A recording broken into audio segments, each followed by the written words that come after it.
할렐루야. 주님을 찬양합니다. 현저하게 다르게 하라. 오늘 나눌 제목은 선으로 악을 이기라입니다. 현저하게 다르게 하라 시리즈 중에 고정관념, 탈피, 관용을 베풀어라. 이와 같은 맥락의 현저하게 다르게 함을 통해서 선으로 악을 이긴 경험을 잠깐 나누고자 합니다. 성격과 습관은 잘 바뀌지 않습니다. 바뀌어진다고 해도 이는 여간 어렵지 않고 오랜 시간이 걸릴 수 있습니다. 그러나 하나님의 레마 음성을 들으면 성경을 읽고 설교를 들어도 잘 바뀌어지지 않는 성격과 습관까지 바뀔 수 있습니다. 그만큼 그 음성이 개인 교수처럼 1대1로 교정하고 가르치고 진리로 인도하기 때문인 것입니다. 현저하게 다르게 하라는 음성을 듣고 난 후에 아직 완전히는 아니지만 오랫동안 갖고 있던 고정관념에서 상당 부분 탈피할 수 있게 되었습니다. 내가 정당하고 상대편이 잘못하였음에도 관용을 베풀어라 하는 주님의 음성에 순종할 수 있었던 것도 현저하게 다르게 하라는 음성을 개인적으로 주님이 들려주시기 때문입니다. 오늘 이런 음성을 듣기 훨씬 전임에도 불구하고 어쩐 일인지 성령의 감동에 이끌려서 한 일이 생각지도 못한 큰 열매로 나타난 경험을 나누고자 합니다. 1987년 말에 인도 선교지에서 돌아온 이후로 1997년 말 미국으로 오기 전까지 부산 지역에서 10년간 목회를 하면서 여러 선교회 사역을 협력하고 있을 때였습니다. 인도에 있을 때 지금은 미얀마지만은 그 당시 버마 랑군 법대를 나와서 지방 판사를 하다가 하나님의 은혜를 체험해서 목사가 된 현지인 목사와 같이 공부한 적이 있었습니다. 그런데 미얀마에 돌아가서 신학교를 설립했는데 너무나도 가난해서 한국교회 지원을 요청하는 편지를 보내놓고 5년 동안 기도했습니다. 우리나라 50년대 60년대보다 못한 열악한 시설에 학생들 30명을 모아놓고 신학교를 하는데 형편이 말이 아니었습니다. 제가 혼자 가가지고 그 영상을 찍어 와가지고 미얀마 선교회를 설립해서 친구 목사님들과 함께 지원을 시작했습니다. 그래서 한 번은 그 현지 목사님을 초청한 일이 있었습니다. 신학교의 개강 수련회에 초청받아 설교하게 됐는데 교무처장 목사님이 제가 협동 총무로 섬기던 선교회의 총무였습니다. 그런데 돌아가고 난 다음에 연말에 선교회 총회가 있었는데 결산 보고 시간에 통상적인 교회별 선교 헌금 수입 외에 선교를 위해서 어느 누가 1,000만 원을 헌금한 사실을 알게 되었습니다.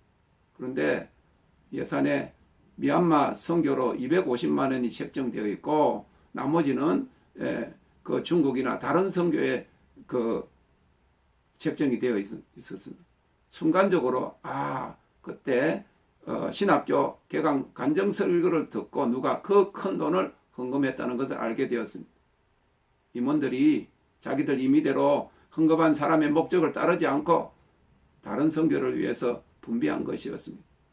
제가 그때 젊었고 제 정의감으로는 그것이 옳지 않다 하고 일어나서 미얀마 선교를 위해서 한 헌금이라면 다 해야 된다 그렇게 할 수가 있었지만은 웬일인지 평소에 정의감보다는 가만히 있게 하시는 성령의 감동이 있었습니다. 근데 나중에 알고 보니까 그 장로님 사모님이 늦게 신학교에 들어왔는데 그 어려웠던 간증을 듣고는 1,000만 원을 헌금했다고 하는 겁니다.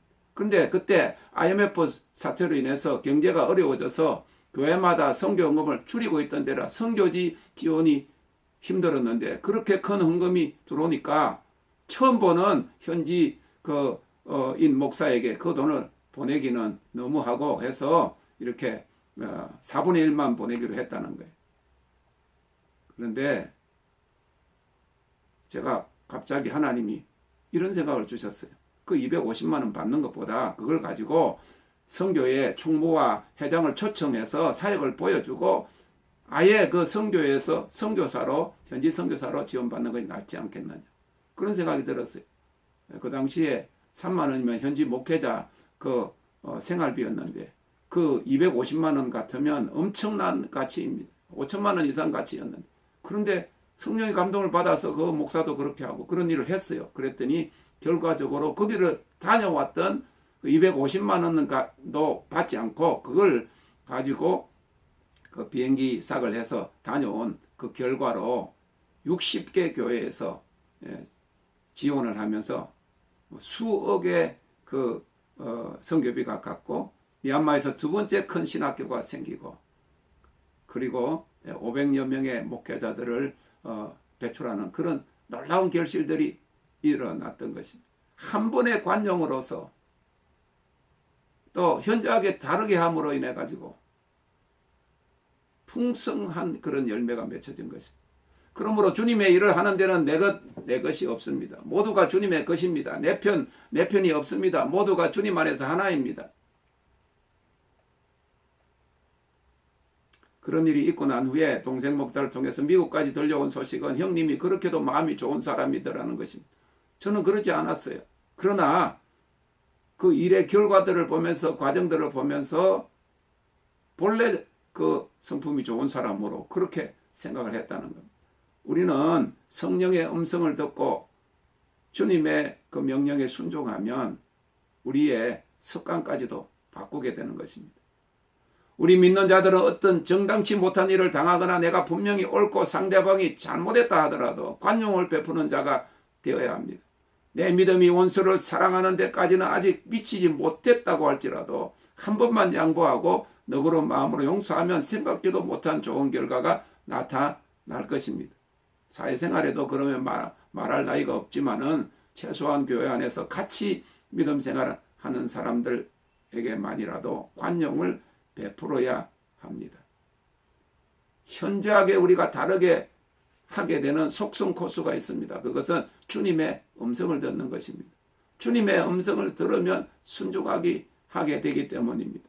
그리고 다음에 같은 경우를 만나면 또 그렇게 할 수 있기 때문에 어느새 생각이나 습관까지라도 바뀌어진 모습에 자신도 놀라워할 때가 올 것입니다.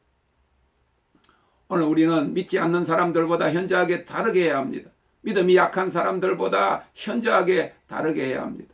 작년보다 올해, 지난달보다 이달, 지난주보다 이번 주, 어제보다 오늘 현저하게 다르게 해야 합니다. 로마서 12장 14절에 너희를 핍박하는 자를 축복하라. 축복하고 저주하지 말라. 17절에 아무에게도 악으로 악을 갚지 말고 모든 사람 앞에서 선한 일을 도모하라. 21절에 악에게 지지 말고 선으로 악을 이기라 하였습니다. 사랑하는 성도 여러분, 저와 여러분 모두 관용을 베풉시다. 이는 성령의 9가지 열매 중에서 자비와 양선의 열매입니다. 결국은 선으로 악을 이기게 될 것입니다. 니카오. 아멘. 감사합니다.